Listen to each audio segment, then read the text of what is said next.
السلام علیکم ورحمۃ اللہ وبرکاتہ۔ بسم اللہ الرحمن الرحیم۔ عزیز طلبہ، تفسیر کے آج کے سبق میں ہم وفی الارض قطع متجاورات وجنات سے شروع کر رہے ہیں۔ توجہ کیجیے۔ اعوذ باللہ من الشیطان الرجیم، بسم اللہ الرحمن الرحیم۔ وفی الارض، اور زمین میں، قطع ٹکڑے ہیں، متجاورات پاس پاس، وجنات اور باغات ہیں، من عناب انگور سے، وزرع اور کھیتیاں ہیں، ونخیل اور کھجور، سنوان ایک جڑ سے دو شاخ والی، وغیر سنوان اور بغیر دو شاخوں والی، یسقا سیراب کیا جاتا ہے، بماء پانی سے، واحد ایک، ونفضل اور ہم فضیلت دیتے ہیں، بعضھا ان کا ایک، علی بعض دوسرے پر، فی الاکل کھانے میں، ذائقے میں، یعنی ان فی ذلک بے شک اس میں، لآیات البتہ نشانیاں ہیں، لقوم یعقلون لوگوں کے لیے جو عقل سے کام لیتے ہیں۔ عزیز طلبہ، اس آیت مبارکہ میں یہی بیان کیا گیا ہے کہ انسان کیا ہے۔ انسان بالکل بے بس ہے۔ انسان زیادہ سے زیادہ ہل چلا لیتا ہے، بیج ڈال لیتا ہے اور کبھی پانی دے دیتا ہے، لیکن آگے تو بالکل بے بسی نظر آتی ہے نا اس کی۔ وہ اللہ ہی ہے کہ پھر اس سے پھر اس سے پودے پیدا ہوتے ہیں، پھر پھل پیدا کرتا ہے، پھل بھی طرح طرح کے اور قسم قسم کے، کسی کو میٹھا، کسی کو ترش، کوئی چھوٹا کوئی بڑا، اور اللہ کے علاوہ ایسا کوئی کرنے والا نہیں ہے۔ پھر آگے اور مزید دیکھیے کہ زمین کے مختلف ٹکڑے اللہ نے پیدا کر دیے، ہر ایک میں صفات، کیفیات مختلف رکھ دیں، خاصیات مختلف رکھ دیں۔ کوئی ٹکڑا شور والا ہے جس پر کچھ اگتا ہی نہیں ہے، کوئی ٹکڑا پتھریلا ہے، کوئی ریتلا ہے، کوئی مٹی کا ہے، کسی کا آدھا حصہ خراب، کسی کا پورا خراب، کوئی سارا ٹھیک۔ الغرض اللہ رب العزت نے یہ تمام کے تمام خواص جدا جدا رکھ دیے ہیں۔ آخر ایسا کیوں ہے؟ تو لازمی بات ہے کہ صرف اور صرف اللہ کی قدرت اور ارادے کے سبب سے ہے یہ۔ پھر زمین میں کہیں باغات ہیں، کہیں طرح طرح کی کھیتیاں ہیں، ایک جڑ سے دو شاخیں بھی نکلتے ہیں، ایک تنا بھی نکلتا ہے، اوپر چل کر دو شاخیں ہو جاتی ہیں۔ ہر شاخ کی شکل، پھلوں کی مقدار، نوعیت، کیفیت میں فرق ہوتا ہے، کوئی خوشبودار ہے، کوئی لذیذ ہے، کوئی بدبودار ہے، کوئی بدمزہ ہے۔ تو عزیز طلبہ، سورج ایک ہی ہے جس سے گرمی حاصل ہوتی ہے، زمین ایک ہی ہے جس سے پانی اس کو مل رہا ہے، چاند ایک ہی ہے جس سے مٹھاس پیدا ہوتی ہے، جو پھلوں کو اور پھولوں کو مزید چمکاتا ہے۔ تو یہ ساری کی ساری جو نشانیاں ہیں یہ اہل بصیرت کے لیے ہیں، ہوش و حواس والوں کے لیے ہیں۔ تو ان لوگوں کو سوچنا چاہیے، سمجھنا چاہیے، غور کرنا چاہیے۔ تو جو انسان عزی شعور ہے اور صحیح اس کی سوچ ہے، وہ اس نتیجے پر پہنچتا ہے کہ اللہ موجود ہے اور اللہ ہی قادر مطلق ہے۔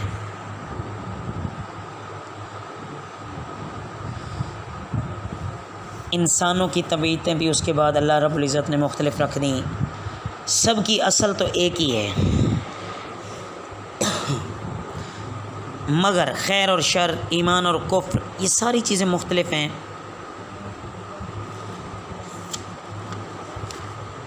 وَإِن تَعْجَبْ فَعَجَبٌ، اور اگر تم تعجب کرو، فَعَجَبٌ تو عجب، قولہم ان کا کہنا ہے، اَإِذَا كُنَّا کیا جب ہو گئے ہم، تراباً مٹی، اِنَّا کیا ہم یقیناً، لفی خلق جدید زندگی پائیں گے نئی۔ اولئک الذین وہی ہیں وہ لوگ جو کفروا بربہم منکر ہوئے اپنے رب کے، واولئک الاغلال اور وہی ہیں کہ طوق ہیں، فی اعناقہم ان کی گردنوں میں، واولئک اور وہی ہیں، اصحاب النار دوزخ والے، ہم فیہا خالدون اس میں وہ ہمیشہ رہیں گے۔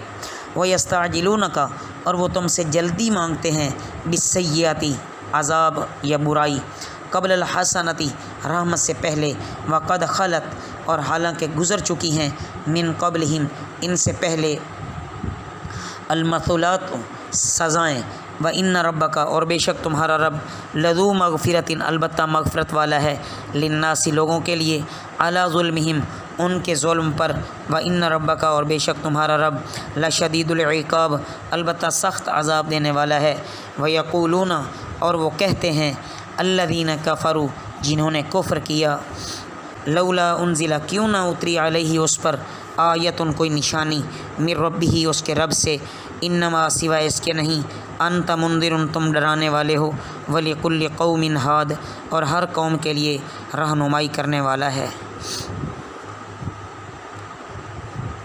حضور اکرم صلی اللہ علیہ وسلم کی رسالت پر یہاں کفار کے 3 شبہات بیان کیے گئے ہیں۔ پہلا کفار کا یہ شبہ تھا کہ جو آپ صلی اللہ علیہ وسلم کہتے ہیں کہ سب انسانوں نے مرنا ہے، مرنے کے بعد دوبارہ زندہ ہونا ہے، یہ تو عقل میں نہیں آتا کہ جب ہم مر کر مٹی ہو جائیں گے پھر نئے سرے سے ہم کیسے پیدا ہو سکتے ہیں۔ تو یہاں یہ بتایا جا رہا ہے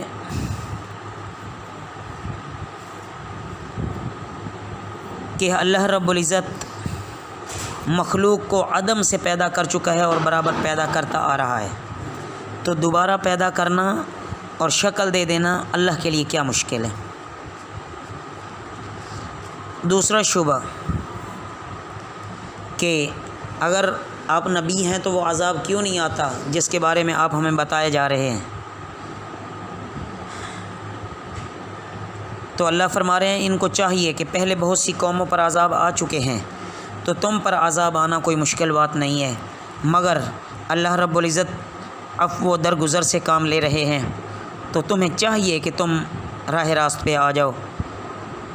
اللہ ہر چھوٹے بڑے جرم پر گرفت نہیں کرتے ہوتے، بلکہ ظلم کی جب حدیں کئی حد درجے تک پار ہو جائیں تو اس کے بعد پھر اللہ کا عذاب آیا کرتا ہے۔ اس کے بعد تیسرا شبہ کہ جن معجزات کی ہم فرمائش کرتے ہیں وہ ظاہر کیوں نہیں ہوتے، تو اس کا یہ جواب دیا جا رہا ہے کہ فرمائشی معجزات پورے کرنا یہ پیغمبر کے اختیار میں ہی نہیں ہے، یہ تو اللہ رب العزت کا کام ہے۔ اور جہاں تک یہ بات ہے کہ تمہارے فرمائشی معجزے پورے نہیں ہوئے، حالانکہ بہت سارے تمہارے فرمائشی معجزات اللہ رب العزت نے پورے کر دیے، نبی کریم صلی اللہ علیہ وسلم نے اللہ کے امر سے وہ معجزات دکھائے تمہیں، لیکن اس کے باوجود بھی تم منکر ہو جاتے تھے، تم اپنی ہٹ دھرمی پہ قائم رہتے تھے۔ تو باقی جو اللہ رب العزت کی طرف سے نبی کریم صلی اللہ علیہ وسلم کو حکم نہیں دیا گیا تو وہ نبی اپنی مرضی سے کوئی معجزہ دکھا ہی نہیں سکتے۔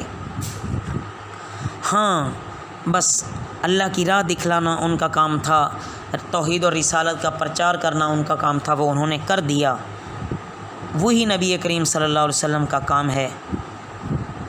اور گزشتہ انبیاء خاص قوم کے لیے رہنما بن کر آئے، نبی کریم صلی اللہ علیہ وسلم دنیا کی ہر قوم کے لیے ہادی اور رہنما بن کر آئے ہیں۔ اللہ ہمیں پیارے حبیب صلی اللہ علیہ وسلم کی مکمل تعلیمات پر عمل کرنے والا بنائے۔ وما علینا الا البلاغ المبین۔